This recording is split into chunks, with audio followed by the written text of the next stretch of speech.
UTI stands for urinary tract infection, and that's where bugs that normally live on the outside of our skin and don't cause a problem get into the wrong place. They get up the water pipe into the bladder and they wreak havoc. They can cause inflammation of the bladder wall, which leads to pain, leads to bladder spasm that causes more pain.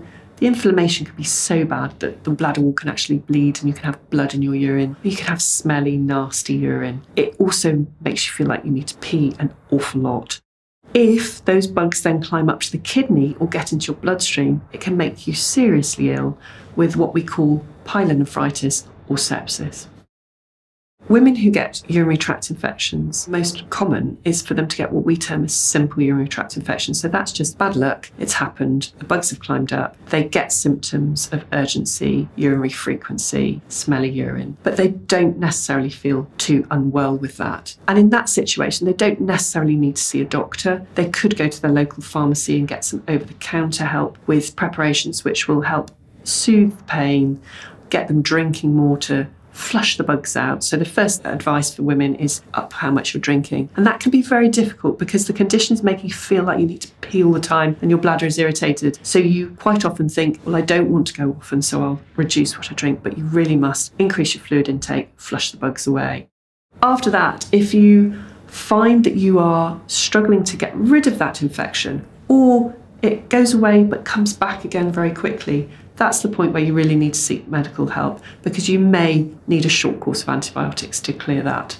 And at that point, your urine will be tested and often a urine sample is sent off for culture and you're given a short course of an antibiotic to clear it. If that becomes a chronic problem, and unfortunately a small minority of women do end up with really chronic, really vicious problems with recurring urinary tract infections, that's the point where they are usually referred into a urologist to do a more detailed investigation of why this might be so.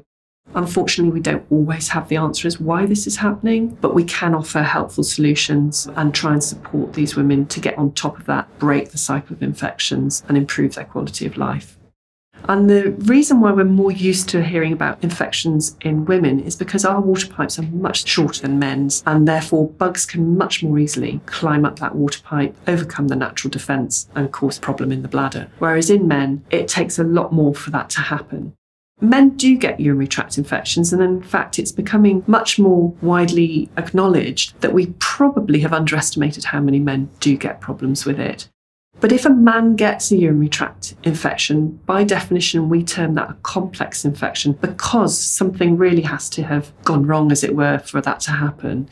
So it might be that they've had a urological procedure or a catheter in, and that's helped bugs get into the wrong place. But it could be that their immune system's down or that there's some underlying problem that needs looking out for. Until recently, urinary tract infections, and indeed incontinence as well, both in men and women, has suffered from a lack of investment in research because it's not what I would term as a sexy subject. It's not something that people want to talk about. It's quite taboo, both incontinence and infection. So trying to get a public narrative going is difficult.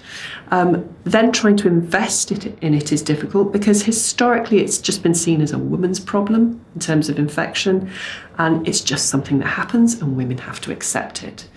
But of course that's not the right way to look at these things. Thankfully, because there is now a more global initiative on the problem of antibiotic resistance in the treatment of infections, we are now starting to see more interest paid in looking at the causes and the treatment options for urinary tract infections. And that's only something that can be a positive, and it's certainly something where the Urology Foundation can play our part in supporting high quality research to underpin excellence in care and give the best outcomes for patients and the best supports for patients.